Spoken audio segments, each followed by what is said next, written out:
El caso de Octavio Ocaña, el joven actor que trágicamente perdió la vida de forma misteriosa, dejó a todos en shock y sin respuestas. Te contaré una historia interesante que ocurrió en México, un país donde muchas veces las cosas no son lo que parecen. El caso que vamos a examinar es el del joven actor Octavio Ocaña, cuya muerte prematura dejó al público mexicano e internacional lleno de preguntas sin respuestas. Octavio nació el 7 de noviembre de 1998, en la ciudad de Villahermosa, ubicada en el estado de Tabasco, México. Creció en un ambiente familiar acogedor, siendo el menor de 3 hermanos, él y sus 2 hermanas. Su familia disfrutaba de una vida cómoda gracias a los negocios exitosos de su padre, Octavio Pérez, un empresario respetado en la región. Desde muy pequeño, Octavio demostró un talento natural para la actuación. Su primer contacto con las cámaras ocurrió cuando tenía solo 7 años, una edad en la que la mayoría de los niños aún está descubriendo el mundo. Fue en esa época que hizo su debut en la televisión, participando en el programa de Chabelo, uno de los programas más populares y duraderos de la televisión mexicana. El programa, presentado por el famoso comediante Xavier López Chabelo, era visto por millones de personas y sirvió como una verdadera escuela para muchos artistas principiantes. El pequeño Octavio no era solo otro rostro bonito en la televisión, él tenía un carisma natural que saltaba a la vista. Su participación en el programa de Chabelo fue tan destacada que abrió las puertas para una carrera prometedora en la televisión mexicana. Las personas que trabajaban con él siempre destacaban su educación y profesionalismo, características impresionantes para alguien tan joven. En casa, a pesar del éxito temprano, Octavio llevaba una vida normal de niño. Sus padres se aseguraban de que no perdiera su infancia debido al trabajo en la televisión. Asistía regularmente a la escuela, jugaba con los amigos del barrio y participaba activamente en la vida familiar, especialmente en los momentos con sus hermanas, con quienes mantenía una relación muy cercana y cariñosa. La familia Ocaña era conocida no solo por el éxito profesional del padre o por la carrera artística del hijo, sino también por sus fuertes valores y unidad. Se les veía con frecuencia participando en eventos comunitarios en Villahermosa y siempre mantenían sus raíces en la ciudad, incluso después de que la fama tocara a su puerta. Esta historia, que comenzó con tanto potencial y esperanza, lamentablemente tomaría un giro trágico años después. En circunstancias que aún hoy generan debates acalorados y diversas teorías sobre lo que realmente le ocurrió al joven actor que conquistó el corazón del público mexicano desde su primera aparición en televisión. El inicio de Octavio en el mundo del entretenimiento despertó una llama especial en su padre, Octavio Pérez. Como cualquier padre que vea a su hijo con talento, él estaba maravillado con las posibilidades que se abrían en el horizonte. No solo era el brillo de la fama lo que lo atraía, sino la oportunidad de ver a su hijo pequeño desarrollando un don natural para la actuación. Siendo un empresario bien relacionado, Octavio Pérez comenzó a mover su red de contactos en el medio artístico. Sus conexiones lo llevaron hasta Eugenio Derbez, uno de los nombres más grandes de la televisión mexicana. Derbez no solo era un actor, sino una verdadera institución en el entretenimiento mexicano, conocido por su talento tanto en la comedia como en el drama, además de ser un productor respetado internacionalmente. Cuando Derbez conoció al pequeño Octavio, quedó impresionado con su carisma natural y su capacidad para entender direcciones, a pesar de su corta edad. Aceptó no solo orientarlo, sino que también se convirtió en una especie de mentor artístico, enseñándole los primeros pasos importantes en el mundo de la actuación. Bajo su orientación, Octavio aprendió técnicas básicas de interpretación, como controlar la voz, trabajar las expresiones faciales y moverse naturalmente frente a las cámaras. El gran momento de la carrera de Octavio llegó en 2005, cuando consiguió un papel en la serie Vecinos. Esta no era una producción cualquiera, era una de las series más populares de la televisión mexicana, conocida por su humor inteligente y personajes memorables. La serie retrataba el día a día de los habitantes de un edificio, sus confusiones, relaciones y situaciones cotidianas que hacían que el público se identificara. Octavio dio vida al personaje de Benito, un niño astuto y carismático que rápidamente se convirtió en uno de los favoritos del público. Su forma natural de actuar y su capacidad de improvisar en las escenas hacían que pareciera que Benito no era solo un personaje, sino una extensión real de su personalidad. El éxito fue tan grande que ocurrió algo curioso, el personaje terminó devorando al actor. En las calles, en las escuelas, en los parques, en cualquier lugar al que Octavio iba, la gente lo llamaba Benito. Su verdadero nombre prácticamente quedó olvidado por el público. Era común que los fans de la serie se sorprendieran al descubrir que Benito en realidad se llamaba Octavio. El fenómeno llegó a tal punto que incluso en eventos oficiales y entrevistas, muchos presentadores y periodistas se referían a él como Benito. Esta fusión entre actor y personaje no solo demostraba el éxito de la serie, sino también el talento de Octavio para crear una figura tan impactante que trascendió la ficción. Logró esta hazaña siendo aún niño, algo raro incluso para actores más experimentados. Su interpretación era tan natural y convincente que para muchos televidentes, especialmente los más jóvenes, Benito no era solo un personaje de televisión, sino un amigo que visitaba sus casas a través de la pantalla. El éxito de Vecinos abrió aún más puertas para Octavio en el mundo artístico. Productores y directores comenzaron a notar que ese niño tenía algo especial, una capacidad única de cautivar al público y transmitir verdad a sus personajes. Su agenda comenzó a llenarse cada vez más con invitaciones para participar en otros programas, comerciales y eventos. El éxito de Octavio en Vecinos abrió un mundo de oportunidades en el competitivo mercado de la televisión mexicana. Las invitaciones comenzaron a llegar en gran cantidad, productores querían su talento en telenovelas importantes, programas de variedades e incluso en cine. Su rostro joven y carismático aparecía cada vez más en las pantallas, y su agenda se llenaba cada día más. Entre sus trabajos más notables estuvo su participación en telenovelas de gran audiencia, donde interpretó personajes que variaban de niños dulces e inocentes a jóvenes más complejos y desafiantes. También tuvo la oportunidad de actuar en su primera película, una experiencia que muchos actores solo logran después de años de carrera. El cine presentó nuevos desafíos, las filmaciones eran diferentes de la televisión, exigiendo más paciencia y técnica. Sin embargo, detrás de las cámaras y las sonrisas, comenzaba a formarse una realidad diferente. A los 11 años, una edad en la que la mayoría de los niños solo se preocupa por jugar y hacer la tarea, Octavio ya mostraba señales claras de cansancio. El ritmo intenso de las grabaciones, los largos ensayos, las sesiones de fotos y las constantes apariciones públicas comenzaban a pesar sobre sus jóvenes hombros. En conversaciones sinceras con su familia, Octavio comenzó a expresar sus verdaderos sentimientos.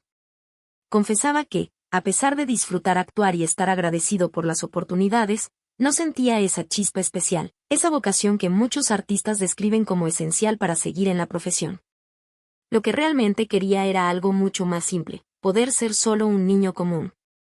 Sus deseos eran modestos y conmovedores, quería poder jugar en la calle sin ser reconocido, pasar más tiempo con amigos de su edad, no tener que memorizar guiones ni despertarse muy temprano para las grabaciones. Quería experimentar esa despreocupación típica de la infancia, algo que su fama temprana, de alguna manera, le había arrebatado. Pero había algo más que realmente hacía brillar sus ojos, el fútbol. Cuando estaba en el campo, Octavio se transformaba. Ya no era el actor famoso o el Benito de la televisión, era solo un niño apasionado por el deporte. Demostraba un talento natural con la pelota en los pies, y sus amigos siempre comentaban lo bien que jugaba. Su amor por el Cruz Azul, uno de los equipos más tradicionales de México, iba más allá de una simple afición. Octavio soñaba con algún día vestir esa camiseta azul como jugador profesional. Seguía todos los partidos posibles, conocía la historia del club y a sus ídolos. En su habitación, las paredes no estaban decoradas con carteles de estrellas de la televisión o el cine, sino con fotos de jugadores del Cruz Azul. Esta pasión por el fútbol era tan genuina que comenzó a dedicar cada vez más tiempo a los entrenamientos. Se despertaba temprano para practicar, participaba en escuelas de fútbol y no perdía ninguna oportunidad para jugar, aunque fuera solo una pelada con los amigos del barrio. Para él, la sensación de hacer un gol o dar un pase certero le daba mucha más satisfacción que recibir aplausos en un set de filmación. La decisión de enfocarse en los estudios también mostraba una madurez sorprendente para su edad. Octavio entendía que, aunque seguía su sueño en el fútbol, una buena educación sería fundamental para su futuro. Se dedicaba a las clases con el mismo empeño que antes dedicaba a las grabaciones, demostrando que tenía el potencial para brillar en cualquier área que eligiera. Sus padres, aunque inicialmente sorprendidos por el cambio de rumbo en la vida de su hijo, apoyaron su decisión. Se dieron cuenta de que la felicidad de Octavio era más importante que cualquier éxito en la televisión y comenzaron a alentarlo en sus nuevas elecciones, ya fuera en los estudios o en el fútbol. Como sucede con millones de jóvenes alrededor del mundo, el sueño de convertirse en jugador de fútbol profesional resultó ser mucho más desafiante de lo que Octavio imaginaba. El camino hacia el éxito en el deporte es extremadamente difícil. Para cada jugador que alcanza la fama, existen miles que se quedan en el camino, incluso teniendo talento. Octavio dedicó incontables horas a los entrenamientos, despertándose temprano todos los días, enfrentando el calor intenso de México, participando en pruebas en varios clubes y siguiendo estrictas rutinas de ejercicios. Su esfuerzo no fue en vano, logró un gran logro al ingresar al equipo deportivo Gladiadores, que jugaba en la segunda división del fútbol mexicano. Para muchos jóvenes jugadores, llegar a este nivel ya es un logro notable. Aún más impresionante fue su logro de obtener un registro en la Liga MX, la principal división del fútbol mexicano. Este hecho es especialmente significativo cuando consideramos que solo un pequeño porcentaje de los jugadores logra llegar a este nivel. Era como tener un pasaporte al éxito en el deporte, una oportunidad por la que miles de jóvenes mexicanos luchan cada año. Sin embargo, comparado con la fama que había alcanzado como actor, su carrera en el fútbol parecía modesta. En la televisión, era una celebridad nacional, reconocido por millones de personas. En el fútbol, era solo un jugador más luchando por su espacio en un entorno extremadamente competitivo. Fue en este periodo cuando su vida comenzó a tomar un rumbo preocupante. Como muchos jóvenes que experimentan fama temprana, Octavio comenzó a involucrarse con sustancias que prometían una fuga temporal de las presiones y frustraciones. El alcohol se convirtió en un compañero frecuente, incluso en una edad en la que el consumo era legalmente prohibido. El uso de marihuana y cocaína también entró en su rutina, creando un ciclo peligroso de dependencia. Su comportamiento comenzó a llamar la atención no solo de amigos y familiares, sino también de los medios de comunicación. Las fiestas frecuentes, las apariciones públicas en estado alterado y los problemas con la ley empezaron a empañar su imagen. Las personas que antes lo veían como un prodigio de la televisión o un atleta prometedor, ahora lo veían como un ejemplo de lo que ocurre cuando el éxito llega demasiado pronto. La comunidad del fútbol, conocida por su disciplina rigurosa y dedicación absoluta, observaba con preocupación el comportamiento de Octavio. Entrenadores y compañeros de equipo intentaban aconsejarlo, advirtiéndole cómo sus excesos podrían comprometer no solo su carrera deportiva, sino también su salud y su futuro. En entrevistas y apariciones públicas, era posible notar el cambio en su personalidad. El niño carismático y lleno de energía que encantaba las pantallas había dado paso a un joven frecuentemente disperso e inestable. Sus respuestas eran a menudo confusas, y su comportamiento impredecible generaba preocupación entre aquellos que seguían su trayectoria. La prensa mexicana, que antes lo trataba como el niño mimado de la televisión, comenzó a publicar reportajes sobre su declive. Los titulares sobre sus problemas con las drogas y el alcohol se hicieron comunes, y muchos empezaron a especular sobre cuánto tiempo más podría mantener ese estilo de vida autodestructivo. Para muchos observadores, era doloroso ver a alguien con tanto potencial seguir un camino tan peligroso. Octavio tenía no solo un talento, sino dos raros, la capacidad de encantar como actor y la habilidad para el fútbol. Sin embargo, los excesos y las malas decisiones parecían estar saboteando todas las oportunidades que la vida le había brindado. Con este panorama de la vida de Octavio en mente, volvamos a la mañana del 29 de octubre de 2021, un día que marcaría el trágico fin de su historia. En ese momento, el joven mexicano se encontraba en una etapa de su vida en la que los excesos ya eran una constante. Había pasado varios días seguidos consumiendo alcohol y, sin un destino claro, conducía su camioneta, yendo de un lugar a otro, sin realmente preocuparse por las consecuencias. La sensación de libertad y la huida de sus responsabilidades parecían ser sus únicas motivaciones en ese periodo. Ese día en particular, Octavio tenía en mente una idea: visitar un famoso punto turístico llamado Villa del Carbón, ubicado en una zona alejada, a algunas horas de Izcalli. La única persona con la que se comunicó sobre sus planes fue su padre, el señor Pérez, a quien le informó que pasaría un tiempo lejos, en un lugar más tranquilo, en las afueras de la ciudad. Para muchos, esto parecía un simple viaje, pero para aquellos que estaban más cerca de él, las situaciones estaban lejos de ser sencillas. Debido a su historial de comportamientos impulsivos y decisiones dudosas, Octavio necesitaba supervisión constante, especialmente porque estaba manejando dinero y era una figura pública con gran visibilidad. Aunque era aún muy temprano esa mañana de octubre, Octavio ya estaba en modo fiesta. Fue visto en un pequeño bar local, conocido como La Agüera, donde siguió bebiendo, tomando varias cervezas y divirtiéndose con las personas a su alrededor. Mientras estaba allí, posó para algunas fotos con fans, lo que solo aumentaba su imagen de estrella carismática y alegre. Pero, para quienes estaban detrás de la cortina, las cosas no estaban tan bien como parecían. Aunque la fiesta fuera animada, había una realidad muy diferente detrás de todo eso. Octavio estaba gastando más de lo que podía, y ya comenzaba a verse sin recursos financieros. Después de su paso por La Agüera, Octavio siguió hacia otro destino, una parada más en su viaje de excesos, la empresa de su novia, Nerea Godínez. Allí, pidió dinero prestado, ya que no le quedaba lo suficiente para continuar con sus aventuras y viajes sin rumbo.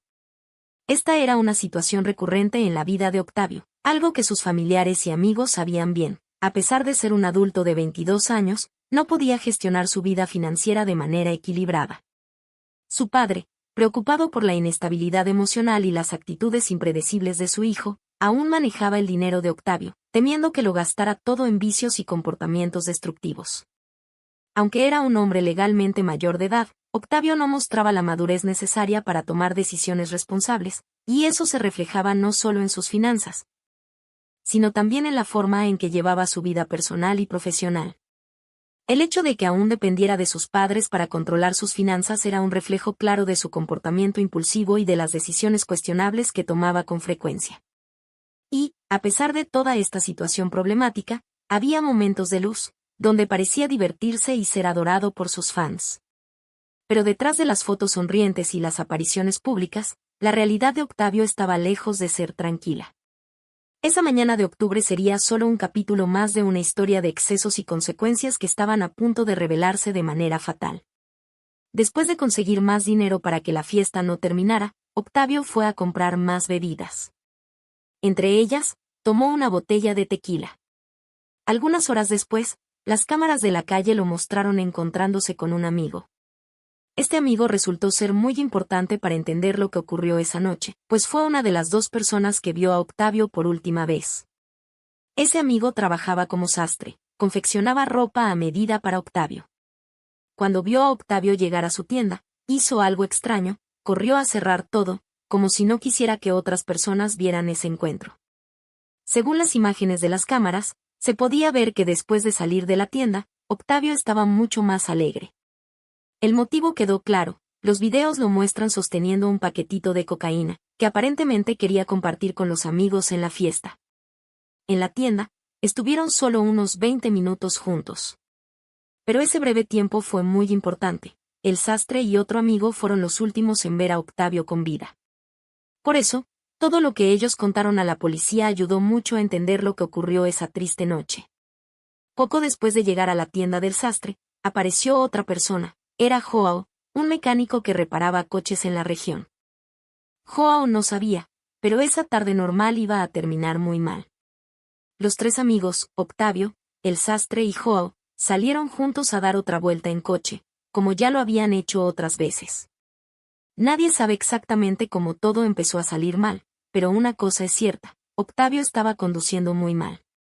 El coche iba de un lado a otro en la calle, pasaba sobre las líneas y casi chocaba con otros vehículos. Esto ocurrió porque él había bebido y consumido drogas. Una patrulla de policía que estaba patrullando en el barrio de Izcali vio el peligroso estilo de conducción de Octavio. Los policías encendieron la sirena y las luces, pidiéndole que detuviera el coche. Era una camioneta grande y cara, una Jeep Grand Cherokee negra. Pero en lugar de detenerse, como le ordenó la policía, Octavio hizo algo que nadie esperaba. Pisó a fondo el acelerador e intentó escapar. El coche corría a gran velocidad por la calle, pasando entre los otros coches, con la policía detrás. Hasta hoy nadie entiende bien por qué Octavio decidió huir. Mucha gente piensa que, debido al alcohol y las drogas, no estaba pensando claramente. En su mente, confundida por las drogas, tal vez pensaba que podía escapar de los policías sin problemas. Los amigos que estaban en el coche con él contaron luego que trataron de hacer que Octavio se detuviera. Gritaban, le pedían que parara el coche, decían que era muy peligroso seguir corriendo así. pero Octavio parecía no escuchar a nadie. Estaba como si estuviera en otro mundo, solo pensando en huir de la policía. Las personas que vieron todo lo que sucedía dijeron que nunca habían visto una persecución igual en esa tranquila zona de Izcalli. El sonido de los neumáticos chirriando sobre el asfalto, las sirenas de la policía y la alta velocidad de los coches asustaron a todos los que estaban en la calle en ese momento. Nadie imaginaba que esa tarde normal de jueves se convertiría en una escena de película de acción, de esas que solo vemos en la televisión. El 30 de octubre de 2021, una noticia muy triste se difundió por todas partes. El actor Octavio Caña había muerto. Al principio, casi nadie hablaba sobre ello. Tuvo que pasar todo un día para que los periódicos y la televisión comenzaran a contar lo que había sucedido. Al principio, todo el mundo pensaba que la historia era simple de entender. La policía vio a Octavio conduciendo mal, le pidió que parara, pero él no lo hizo y huyó. Pero luego, las cosas empezaron a ponerse extrañas, con muchas preguntas sin respuesta. La policía contó una historia que mucha gente encontró difícil de creer. Dijeron que, mientras huía a alta velocidad, Octavio estaba haciendo algo muy peligroso. Conducía con la mano izquierda y sostenía una pistola, de esas que usan balas calibre 380, con la mano derecha. Según los policías, debido a la alta velocidad, Octavio perdió el control de su gran coche. La camioneta golpeó fuertemente una pared al borde de la carretera Chamapa-Lechería. El golpe fue muy fuerte, pero no fue eso lo que mató a Octavio. Lo que ocurrió después fue lo que dejó a todos confundidos. La policía dijo que, en el momento del choque, la pistola que Octavio sostenía disparó sola. La bala lo alcanzó en la cabeza, y él murió allí mismo, en el acto. Lo más extraño es que los dos amigos que estaban en el coche con él no se lastimaron mucho en el choque, sobrevivieron. Mucha gente comenzó a dudar de esta historia. ¿Cómo alguien podría conducir a alta velocidad, huyendo de la policía, y además sostener un arma al mismo tiempo? ¿Por qué Octavio, que era conocido por ser tranquilo, estaría con una pistola? ¿Y cómo es posible que el arma disparara sola, justo en el momento del choque? Las personas que conocían a Octavio estaban muy tristes y confundidas. Sus fanáticos no podían creer que eso hubiera sucedido. En las calles, en las redes sociales y en la televisión, todo el mundo solo hablaba de eso. Era difícil aceptar que un actor tan querido, que hacía reír a la gente con su trabajo, había muerto de esa manera. Los periodistas comenzaron a hacer muchas preguntas. Querían entender mejor qué había pasado esa noche. Hablaron con los amigos de Octavio, con personas que vieron la persecución, e intentaban descubrir si la historia que contaba la policía tenía sentido. La familia de Octavio también no creía mucho en la versión de la policía. Decían que conocían bien a su hijo, y que esa historia de la pistola les parecía muy extraña. Comenzaron entonces a pedir que otras personas, ajenas a la policía, investigaran el caso para descubrir la verdad. Cuando el coche chocó y el arma disparó, Octavio no murió al instante. Los policías que lo perseguían vieron que todavía estaba vivo, respirando, pero muy herido. Por eso, rápidamente pidieron una ambulancia para llevarlo al hospital. Pero el tiempo fue muy cruel en ese momento. La ambulancia tardaba en llegar, y Octavio se estaba poniendo cada vez más débil. Era un joven de solo 22 años, con toda la vida por delante, luchando por sobrevivir. Pero no dio tiempo. Antes de que llegara la ambulancia con los médicos y enfermeros, su corazón dejó de latir allí mismo, al borde de la carretera. Como Octavio era famoso, aparecía en la televisión y tenía muchos seguidores. Mucha gente comenzó a hablar sobre su muerte en Internet. Algunas personas fueron muy crueles y sin corazón, diciendo cosas feas sin pensar en el dolor de su familia. Mucha gente solo quería juzgar, diciendo que fue tonto de huir de la policía. Otros decían que usaba muchas drogas, que eso iba a acabar matándolo. Es cierto que él tenía problemas con las drogas, eso nadie lo puede negar, pero hablar solo de eso cuando alguien muere es muy feo. La familia de Octavio se sintió muy herida por estos comentarios malintencionados. Para ellos, lo más importante no era hablar de los errores de Octavio, sino descubrir qué realmente sucedió esa noche. Les parecía muy extraño varias cosas que vieron en el lugar del accidente. Los padres y hermanos querían entender, por ejemplo, por qué la policía tardó tanto en dejar que otras personas se acercaran al coche después del choque. También encontraron raro que algunas cosas importantes que debían estar en el lugar del accidente desaparecieron antes de que llegaran los investigadores. La madre de Octavio lloraba mucho cuando veía a las personas hablar mal de su hijo en Internet. Siempre decía, mi hijo cometió errores, sí, como cualquier joven. Pero no merecía morir así, y merece que la verdad sea descubierta. Los amigos más cercanos de Octavio también lo defendían. Decían que él era un chico alegre, que ayudaba a todos, y que estaba luchando para superar el problema con las drogas. Una amiga de él dijo en la televisión, quien conocía a Octavio de verdad sabe que hay muchas cosas raras en toda esta historia. Su muerte hizo que mucha gente reflexionara sobre lo rápido que las personas juzgan a los demás, sin conocer toda la historia. También mostró lo importante que es que las familias tengan respuestas claras cuando pierden a alguien que aman de esa manera, con tantas dudas en el aire. Los abogados de la familia comenzaron a juntar todas esas cosas extrañas que sucedieron para tratar de descubrir la verdad. Decían que cuanto más investigaban, más preguntas sin respuesta encontraban sobre aquella triste noche. En Estados Unidos, cuando alguien muere de una manera que nadie entiende bien, hacen un trabajo muy cuidadoso para descubrir la verdad.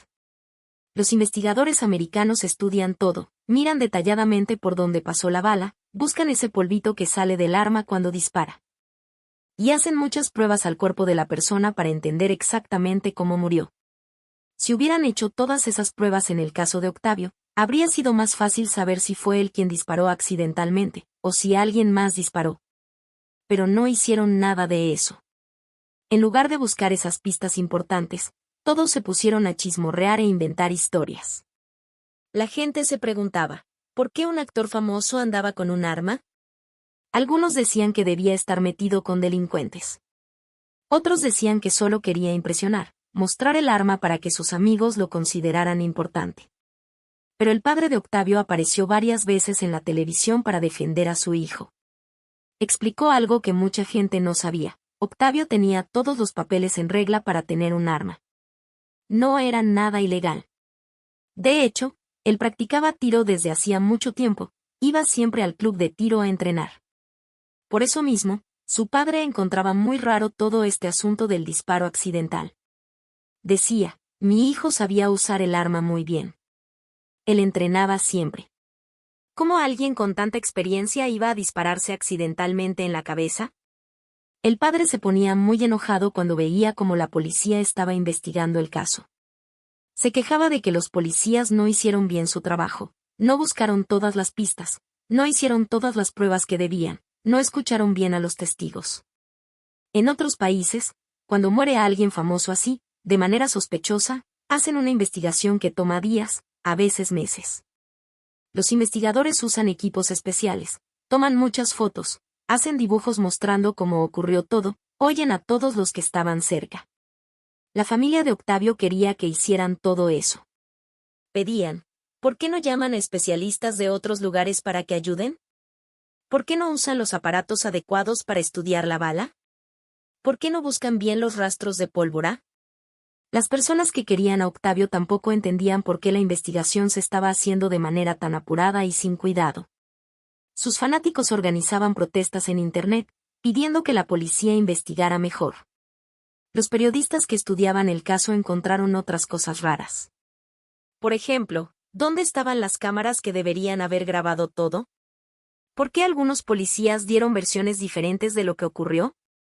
¿Por qué algunas pruebas importantes desaparecieron?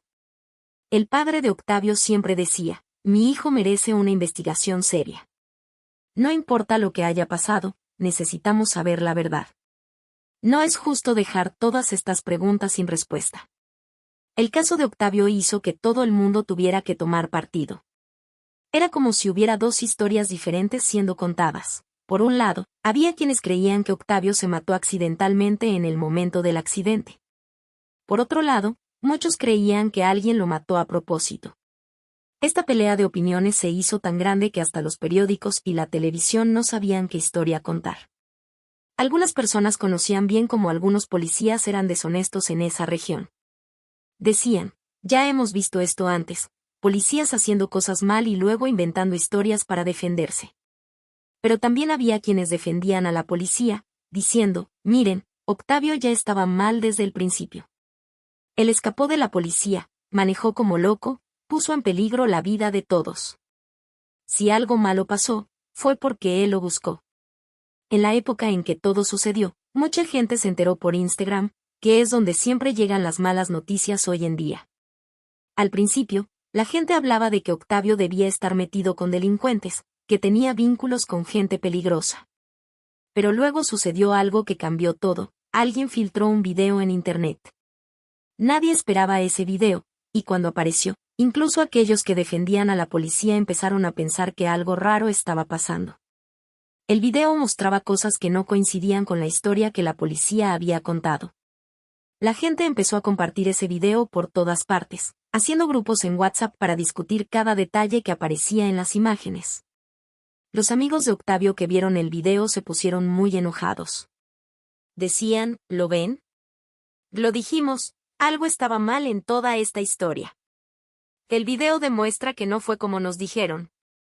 Su familia, que ya estaba triste, se puso aún más molesta cuando vio las imágenes.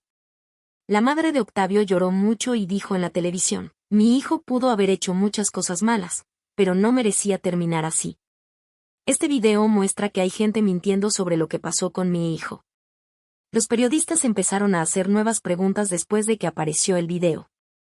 Querían saber por qué la policía no había mencionado esas imágenes antes, por qué algunas cosas que aparecían en el video eran diferentes de lo que contaron. El abogado de la familia dijo, este video es muy importante. Muestra que necesitamos investigar todo de nuevo, con más cuidado. Hay muchas cosas que no tienen sentido en la historia que nos contaron. La gente en las redes sociales no paraba de hablar sobre el video. Todo el mundo tenía una opinión, todos pensaban que habían descubierto algo nuevo en las imágenes. El caso de Octavio, que ya era muy hablado, se hizo aún más famoso después de que apareció ese video. Para saber la verdad sobre lo que sucedió con Octavio, solo dos personas podían contar todo, el sastre y el mecánico. Ellos eran muy cercanos a la familia de Octavio, más que amigos, incluso recibían dinero del padre de él para cuidar del joven actor. ¿Por qué el padre les pagaba? Porque México es un país donde ocurren muchas cosas peligrosas, y Octavio a veces hacía cosas sin pensar. Su padre se preocupaba y quería que siempre hubiera alguien cerca para proteger a su hijo. Pero había un problema, esos dos guardias no hacían muy bien su trabajo. En vez de cuidar de Octavio y evitar que hiciera tonterías, acababan metiéndose en los líos junto con él. Cuando Octavio quería drogarse o beber, ellos siempre estaban ahí, haciendo lo mismo. La familia de Octavio decía que, aún así, confiaba en ellos. El sastre y el mecánico querían mucho a mi hijo, nunca lo lastimarían, decía siempre la madre de Octavio. Y parecía verdad, cuando contaron lo que vieron ese día, su historia era casi igual a la que los policías contaron al principio. Pero había una diferencia muy importante, el sastre, cuando habló por primera vez sobre lo que vio, dijo que no vio a Octavio tomar ninguna arma ni hacerse daño. Él decía, Octavio no quería lastimarse, eso estoy seguro. El mecánico también contó algo diferente, dijo que ni siquiera vio esa parte suceder. ¿Cómo es que dos personas que estaban en el mismo coche vieron cosas tan diferentes? Mucha gente encontró eso muy extraño. Como que estaban en el mismo coche y vieron cosas diferentes, preguntaban las personas. Pero había quienes los defendían, diciendo, miren, estaban muy asustados por todo lo que pasó, habían usado drogas, estaban nerviosos. Es normal no recordar bien las cosas. Durante algunos días, nadie sabía en qué historia creer. Solo quedaba lo que el sastre y el mecánico decían, y sus historias no ayudaban mucho a entender lo que realmente había pasado. Los investigadores trataban de hacerles más preguntas, pero las respuestas seguían siendo confusas. El sastre a veces cambiaba pequeños detalles de la historia cuando la contaba de nuevo. El mecánico decía que había cerrado los ojos de miedo durante la persecución. La familia de Octavio se sentía cada vez más triste. Querían creer en los amigos de su hijo, pero también les parecía extraño que las historias no coincidieran. El padre de Octavio decía, les pagué a estos hombres para cuidar a mi hijo, y ahora ni siquiera sé si puedo confiar en lo que dicen. Los periodistas tampoco lograban entender bien. Cada vez que entrevistaban al sastre o al mecánico, parecía que aprendían algo nuevo, diferente de lo que habían dicho antes. Era como si cada vez que contaran la historia, cambiara un poquito. La historia empezó a cambiar cuando, después de mucho tiempo cargando un peso en la conciencia, el sastre que estaba sentado en el asiento del pasajero del coche finalmente encontró valor para contar toda la verdad. Con miedo, pero decidido, reveló un terrible secreto. Los policías habían usado amenazas para obligarlos a él y al mecánico a contar una historia falsa sobre lo que realmente vieron ese día. Los dos fueron forzados a apoyar la versión mentirosa que las autoridades habían inventado para ocultar la verdad. Sin embargo, descubrir lo que sucedió realmente no sería una tarea fácil. Los policías, sabiendo que su mentira podría ser revelada, hicieron todo lo posible para asustar a los testigos. Usaron diferentes tipos de amenazas y presión para asegurarse de que nadie tuviera el valor de decir la verdad. El miedo era la principal arma que usaban para mantener a todos callados. Pero existían pruebas físicas que mostraban que la historia contada por los policías no tenía sentido. Una de las principales evidencias era el lugar donde la bala había entrado, por el lado izquierdo de la nuca, y no por el derecho como decían. Este detalle era muy importante porque cambiaba completamente la comprensión de cómo ocurrió el disparo. Otro punto crucial se reveló cuando los expertos examinaron detalladamente el agujero hecho por la bala. El análisis mostró que el disparo no fue dado de cerca, como los policías querían que todos creyeran. En realidad, la persona que disparó estaba mucho más lejos de lo que se pensaba inicialmente. Este hecho por sí solo ya era suficiente para derribar la versión oficial de la historia. Y las evidencias no paraban allí. Cuando los investigadores hicieron un análisis minucioso de la ropa de Octavio, descubrieron algo aún más revelador: no había ningún rastro de pólvora en ella. Esto era muy extraño y sospechoso, porque cuando alguien se dispara a sí mismo de cerca, siempre quedan marcas de pólvora en la ropa. Es como cuando escribes con tiza en una pizarra, siempre queda un poco de polvo. La total ausencia de esos residuos en la ropa de Octavio era otra prueba de que la historia contada por los policías no podía ser verdadera. Todos estos descubrimientos juntos, el lugar del disparo en la nuca, la distancia del disparo y la falta de pólvora en la ropa, formaban un conjunto de pruebas que mostraban claramente que la versión oficial había sido fabricada para ocultar algo mucho más grave. Era como un rompecabezas donde todas las piezas encajaban para mostrar una imagen completamente diferente de la que las autoridades intentaron hacer creer a todos. Después de un largo y angustiante periodo de espera, que duró casi 12 meses sin novedades o información nueva sobre el caso, finalmente salió a la luz una revelación importante. En septiembre de 2022, tras meses de total silencio por parte de las autoridades, se anunció públicamente el nombre de la persona señalada como responsable de la muerte de Octavio: Leopoldo Azuara de la Luz. Un hombre con vínculos directos con la policía. Este retraso en revelar el nombre del sospechoso causó mucha indignación y confusión en la comunidad. La gente no podía entender cómo las autoridades habían tardado tanto tiempo, un año entero, para simplemente informar a la familia enlutada quién era el supuesto asesino. Lo más impactante era que el sospechoso no era un desconocido o alguien difícil de encontrar, estaba allí, trabajando dentro del propio sistema policial. La situación se volvía aún más difícil de aceptar cuando se pensaba que, normalmente, incluso en casos de crímenes sin sospechosos conocidos, aquellos que ocurren de sorpresa, sin testigos, la policía suele trabajar rápidamente para identificar a los responsables. Pero en este caso, a pesar de tener al sospechoso prácticamente bajo la nariz, las autoridades tardaron un año entero en hacer llegar esta información a la familia de Octavio. El retraso en revelar esta información crucial levantó muchas sospechas sobre posible protección al acosado. Después de todo, ¿cómo explicar que alguien vinculado a la policía, que podía ser fácilmente localizado e identificado, solo tuviera su nombre divulgado después de tanto tiempo? Para muchos, esto parecía un intento claro de proteger a uno de los suyos, manteniendo el caso oculto el mayor tiempo posible.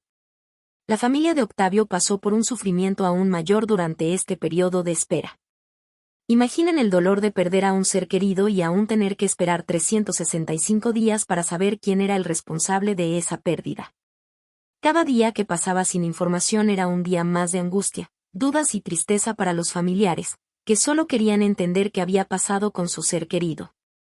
Este retraso injustificable generó aún más desconfianza sobre todo el proceso de investigación.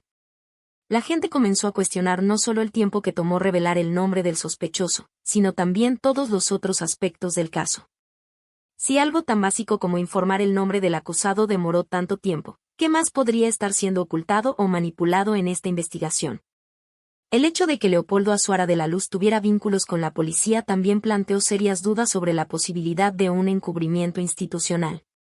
Era como si existiera una pared de protección alrededor de él, manteniéndolo protegido mientras la familia de Octavio sufría sin respuestas. Toda esta situación mostraba claramente que había algo muy mal en la manera en que el caso estaba siendo manejado por las autoridades. En una decisión judicial que ocurrió el 19 de diciembre de 2023, el expolicía Leopoldo Azuara de la Luz recibió su sentencia. El juez determinó 2 castigos diferentes. Primero, 12 años y 6 meses de prisión por haber matado a alguien a propósito. Luego, 8 años y 4 meses más por haber usado su poder de policía de manera incorrecta. En total, sumando ambas penas, fue condenado a pasar 21 años en prisión. Muchas personas consideraron que esta pena no fue suficiente para un crimen tan grave. Incluso si la sentencia hubiera sido más larga, eso no cambiaría el hecho de que la familia de Octavio sigue sufriendo y nunca volverá a tener a su ser querido. Es como si la justicia hubiera llegado a medias. La situación se complicó aún más porque, después de tanto luchar para que saliera la verdad, la familia comenzó a recibir amenazas. Tanto los policías involucrados en el crimen como personas cercanas a ellos comenzaron a enviar mensajes aterradores, dando a entender que cosas malas podrían ocurrir a quienes pedían justicia. Era como si dijeran, dejen de meterse en esta historia, o se arrepentirán. Los testigos que tuvieron el valor de decir la verdad, el sastre y el mecánico, también comenzaron a recibir amenazas similares. Viven con miedo constante por haber decidido contar lo que realmente sucedió ese día. Es como si los estuvieran castigando por haber elegido hacer lo correcto. El miedo que todos sienten no es sin motivo. Las amenazas parecen aún más reales y aterradoras porque uno de los principales involucrados en el crimen sigue libre, caminando por las calles. Esto hace que las personas involucradas en el caso vivan en un estado de alerta constante, siempre mirando por encima del hombro, sin saber si o cuándo esas amenazas se transformarán en acciones violentas. La familia de Octavio vive ahora una situación muy difícil, al mismo tiempo que consiguieron una parte de la justicia que tanto buscaban, con la condena del ex policía. Deben lidiar con el miedo constante de que algo malo pueda ocurrirles. Es como si el precio de buscar la verdad fuera vivir con miedo. Esta triste historia nos hace reflexionar sobre cómo, a veces, la justicia puede ser incompleta y cómo las personas que deberían proteger a los ciudadanos pueden, en realidad, ser fuente de miedo y amenazas. La familia de Octavio logró probar la verdad, pero ahora debe enfrentar las consecuencias de haberse enfrentado a un sistema que intentó esconder sus propios errores. Y ese fue el caso de Octavio Ocaña, un misterio que aún genera muchas preguntas. ¿Qué piensas sobre todo esto? Deja tu comentario abajo, queremos saber tu opinión. Si te gustó el video, no olvides suscribirte al canal y activar la campanita de notificaciones para estar al tanto de más contenidos como este. Hasta la próxima.